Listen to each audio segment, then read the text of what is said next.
नमस्कार। हम देखते हैं कि फ्लिपकार्ट को वॉलमार्ट ने $16 बिलियन यानी करीब 1,13,000 करोड़ में अक्वायर कर लिया है। ओला का वैल्यूएशन $5.7 बिलियन के करीब पहुंच गया है और इन जैसे कई स्टार्टअप्स हैं जो प्रॉफिटेबल तो नहीं है पर उनका वैल्यूएशन बिलियन डॉलर्स में है और सुनने में भी लोगों को कई बार ये बड़ा अजीब लगता है। तो आज हम बात करेंगे कि क्या वजह है जो फ्लिपकार्ट, पेटीएम और उस जैसी कंपनीज का वैल्यूएशन बिलियन डॉलर्स में है जबकि प्रॉफिट से वो अभी भी बहुत दूर है। देखो, स्टार्टअप्स का वैल्यूएशन निकालने के अलग अलग तरीके होते हैं। बहुत सारे स्टार्टअप शुरुआत में प्रॉफिटेबल नहीं होते और उनके पास कोई फ्री कैश फ्लो भी नहीं होता है, जिसकी वजह से स्टार्टअप्स का वैल्यूएशन निकालने के लिए आप DCF that is discounted cash flow method और उस जैसी मेथड्स नहीं यूज कर सकते हैं। जनरली स्टार्टअप्स का valuation GMV that is gross merchandise value के ऊपर निकाला जाता है। चलो तो GMV को एक एग्जाम्पल की मदद से समझते हैं। मान लेते कि जनवरी 2019 में फ्लिपकार्ट से 1000 करोड़ का माल बेचा गया है, तो ये 1000 करोड़ फ्लिपकार्ट का GMV हुआ। देखो, ये 1000 करोड़ फ्लिपकार्ट का रेवेन्यू नहीं है, 1000 करोड़ का तो उन्होंने माल बेचा है। अब उस माल को बेचने पर फ्लिपकार्ट ने जो कमीशन कमाया है वो फ्लिपकार्ट का रेवेन्यू होगा और उस रेवेन्यू से डिस्काउंट्स, कैशबैक्स और बाकी सारे एक्सपेंसेस निकालने के बाद फ्लिपकार्ट का प्रॉफिट निकलेगा। मान लेते हैं कि अगर फ्लिपकार्ट ने अपने प्लेटफॉर्म पर बेचे गए प्रोडक्ट्स पर सेलर से 5% कमीशन चार्ज किया है तो 1000 करोड़ के GMV का 5% दैट इज 50 करोड़ फ्लिपकार्ट का रेवेन्यू होगा।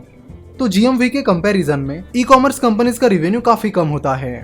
तो जनरली स्टार्टअप्स का वैल्यूएशन प्रॉफिट और रेवेन्यू के बजाय GMV, active users, potential business growth, long term में अपने रेवेन्यू को प्रॉफिट में कन्वर्ट करने की एबिलिटी एटसेट्रा इन जैसी चीजों को देखकर निकाला जाता है। स्टार्टअप्स बड़ी fundings mainly VC that is venture capital से उठाते हैं। सो अगर आप VCs का मॉडल समझोगे तो आपको पता चलेगा कि VCs को स्टार्टअप की प्रॉफिटेबिलिटी से ज्यादा कुछ लेना देना नहीं होता, उन्हें लेना देना होता है कंपनी के वैल्यूएशन से। सो VCs जब किसी स्टार्टअप में इन्वेस्ट करते हैं तो वो एनालाइज करते हैं कि स्टार्टअप का वैल्यूएशन तेजी से बढ़ेगा या नहीं। तो VCs का फोकस वैल्यूएशन पर होता है क्योंकि जब स्टार्टअप का वैल्यूएशन बढ़ेगा तभी VCs को अच्छा रिटर्न मिलेगा। इसलिए जब VCs किसी राउंड में स्टार्टअप में इन्वेस्ट करते हैं तो वो चाहते हैं कि आने वाले इन्वेस्टमेंट राउंड्स में कंपनी का वैल्यूएशन अच्छा खासा बढ़ जाए और फिर जब किसी इन्वेस्टमेंट राउंड में कंपनी का वैल्यूएशन अच्छा खासा बढ़ जाता है तब वो VC अपना स्टेक बेचकर कंपनी से एग्जिट ले लेता है और प्रॉफिट कमाता है।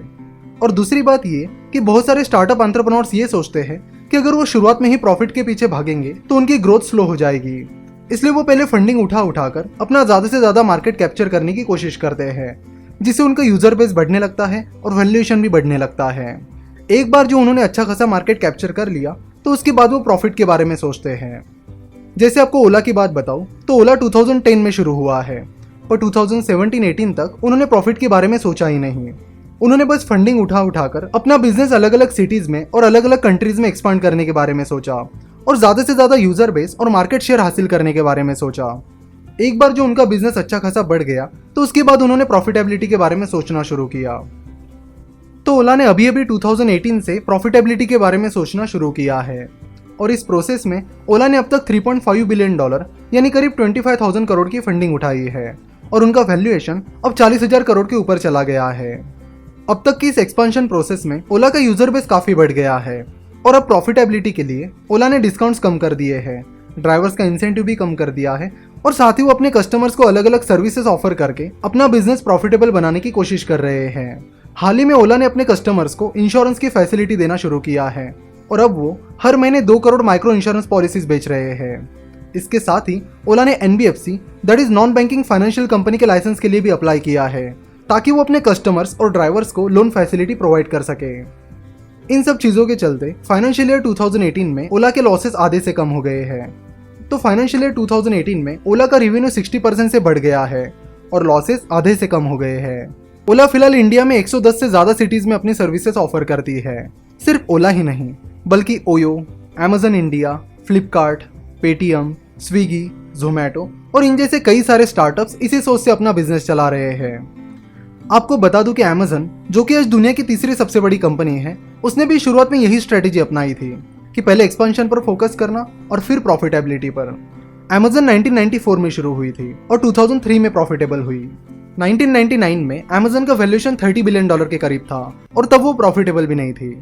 अभी 2018 में Amazon ने $11 बिलियन यानी 78,000 करोड़ का प्रॉफिट कमाया है और आज उनका वैल्यूएशन $900 बिलियन के करीब है। तो ऐसा नहीं है कि ये स्ट्रेटेजी गलत है। इस स्ट्रेटेजी में कंपनी के अपने रेवेन्यू को प्रॉफिट में कन्वर्ट करने की एबिलिटी बहुत ज्यादा इंपॉर्टेंट होती है।